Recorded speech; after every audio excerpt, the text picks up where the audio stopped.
This story begins with a man named Siggy, said to be the son of Odin, who was known to be powerful and come from a great family. One day Siggy went hunting and took his neighbor's slave with him. They hunted all day and into the evening, and when they gathered their kills, Siggy discovered that the slave had outperformed him. Siggy strongly disapproved of this and killed the slave. He returned to his neighbor claiming that the slave ran off, but the man doubted the story and sent a search party to look for him. They discovered his body, very murdered, and they exiled him from the land. He traveled with Odin and eventually reached a land with many warships, where Odin provided him with an army. Siggy became a successful ruler in this land, claiming a kingdom for himself, and fathered a son named Rarir. Siggy eventually grew old and was finally betrayed by his wife's brothers, who murdered him. Rarir claimed his father's kingdom for himself, and also went on to avenge his father by killing his uncles and taking their lands as well. He went on to take his wife, but many years went by without her bearing a child. So they prayed to the gods for assistance. Frigg, Odin's wife, heard the prayers, and so Rarir's wife became pregnant. The pregnancy lasted an unusually long time, during which Rarir went off to war and died of illness. 6 years after becoming pregnant, Rarir's wife finally gave birth to a large boy, who is said to have kissed his mother before she died. The boy was given the name Volsung, and he became king of his father's lands. He proved to be a great warrior, bold in every kind of deed, and went on to marry a Valkyrie. Together they had 10 sons and 1 daughter, the eldest son being named Sigmund, and the daughter being named Siggy. All of Volsung's children were great, with many stories being told of all their deeds. In time, a foreign king named Siggeir came to Volsung to ask for his daughter's hand in marriage. Although Signy did not wish to marry the king, Volsung was in favor of the agreement, and so promised the king his daughter. At their wedding feast, a man came into the hall that no one recognized, elderly and with one eye, wearing a wide-brimmed hat. He walked to the large tree that grew in the center of the great hall and stabbed a sword into the trunk of it, saying that whoever draws from this sword of the tree will receive it as a gift from me. After the man left, the man flocked to pull the sword out, but in the end only Sigmund was capable of doing so. King Siggeir offered 3 times the sword's weight in gold, but Sigmund refused, angering the king. Siggeir left the wedding the next day, which was against custom, and told King Volsung to come and visit him and his sons in 3 months' time. 3 months' time, Volsung and his 10 sons visited Siggeir, but it was indeed a trap, which left Volsung dead and his sons taken prisoner. Rather than killing them immediately, Signy convinced Siggeir to keep them in stocks instead, meaning that their suffering would be drawn out. But Signy hoped to rescue them. They were imprisoned in the nearby woods, and each night a huge bear would come. Well, in some stories it's bear, some stories it's beast, some stories it's a wolf, but we'll go with bear. But every night, a huge bear would come by and devour one of them. 9 nights later, only Sigmund remained alive. Siggy learned of her brother's fate, and she sent a servant with honey to Sigmund, telling him to smear it on his face and in his mouth. That night, when the wolf or the bear approached, she began to lick the honey from his face, and the bear's tongue went into his mouth. Sigmund bit down on the tongue, not letting go until it was ripped out, killing the bear. Sigmund escaped, and with the help of his sister, built a home in the forest, where he remained for the next 10 years. Signy went on to have 2 children with King Siggeir, and when her oldest son was 10 years old, she sent him to Sigmund, hoping that together they could avenge her father and her brothers.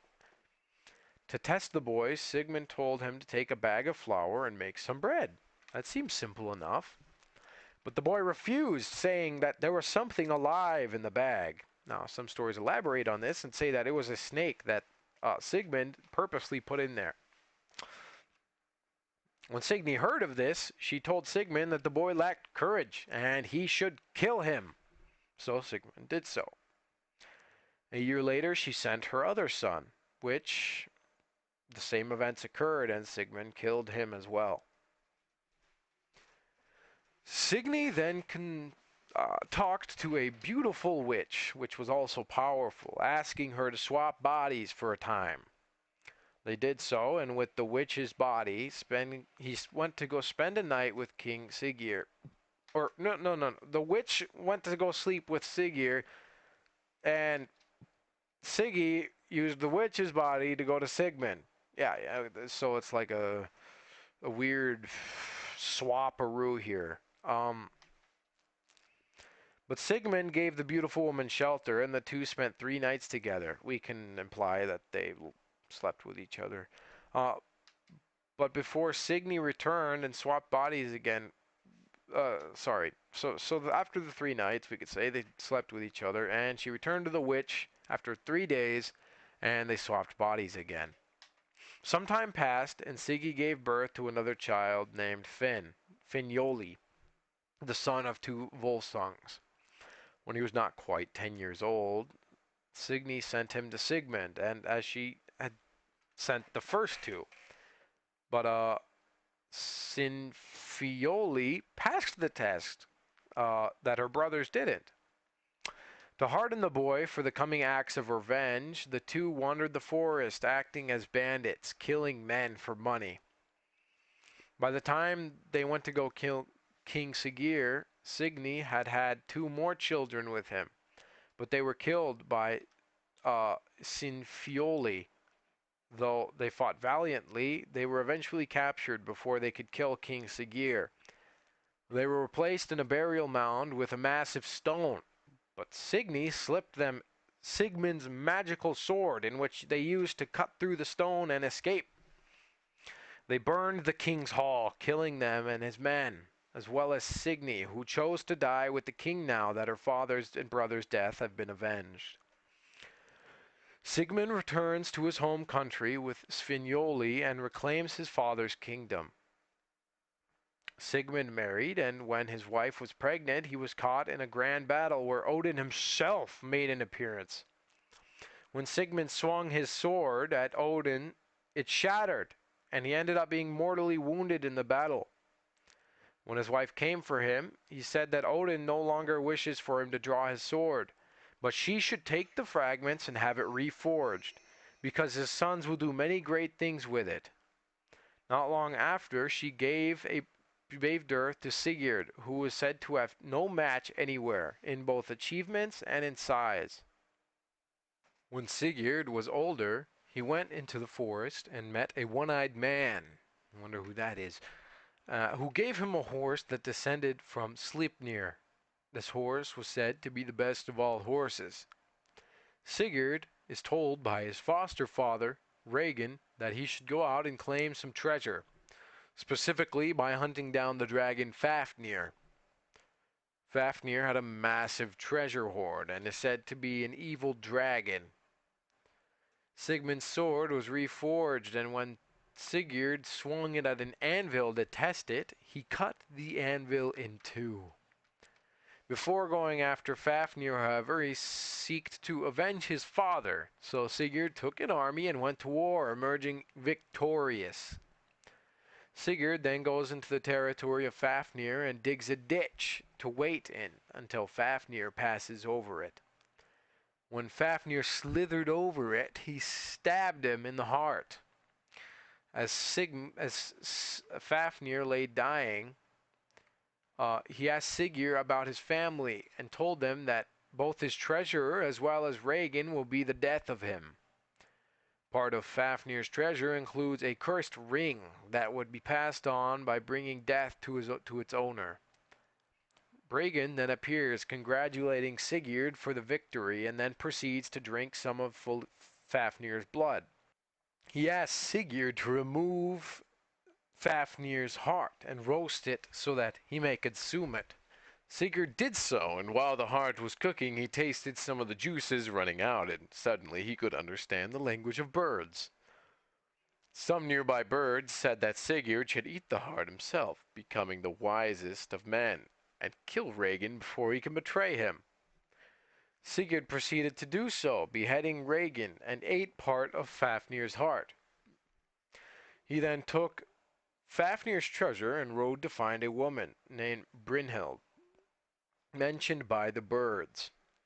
He rode and found a fortress in the mountains, and inside was a woman dressed in chainmail. Okay, this is the gross part. I'm glad the version that we read in school wasn't this, because I would have been super grossed out. Uh, but inside was a sleeping woman dressed in chainmail so tight that it seemed to have grown into her skin. He used his sword to cut the chainmail off, waking up the woman who seemed to know who he was. She told him that Odin had put her in this predicament for killing a king that Odin had promised victory to. Brynhild shared much of her wisdom and Sigurd to Sigurd, and they agreed to marry each other. Sigurd became known as the greatest of men, master of all combat skills, but also excelled in courtly matters as well. His name became most famous in the northern lands, and news of his deed of killing Fafnir spread near and far. Sigurd continued traveling, eventually coming to the land of another king who had heard of him and offered him anything he wanted while he was there. The king's wife, a witch, wanted Sigurd to marry her daughter so that they could have his treasure for themselves. And so she brewed a special ale that caused Sigurd to forget about Brynhild. Sigurd ended up staying at the kingdom for 2.5 years and married the king's daughter. One of the king's sons, however, went to Brynhild and eventually married her. One day the two wives were talking and comparing the husbands when Sigurd's wife revealed the deception that had been played on Brynhild. Brynhild was enraged and fell into a deep depression. Sigurd went to her to console her, but it only served to make her angrier. She told her husband to go and kill Sigurd and his young son. Her husband, not wanting to break the blood bond he had sworn with his Sigurd, sent his younger brother to kill him, who murdered Sigurd in his sleep, although Sigurd managed to kill him in his death throes. When Sigurd died, his wife screamed in agony, and Brynhild laughed when she heard it. Sigurd's 3-year-old son was also killed, and Brynhild stabbed a sword into herself and threw herself on Sigurd's funeral pyre.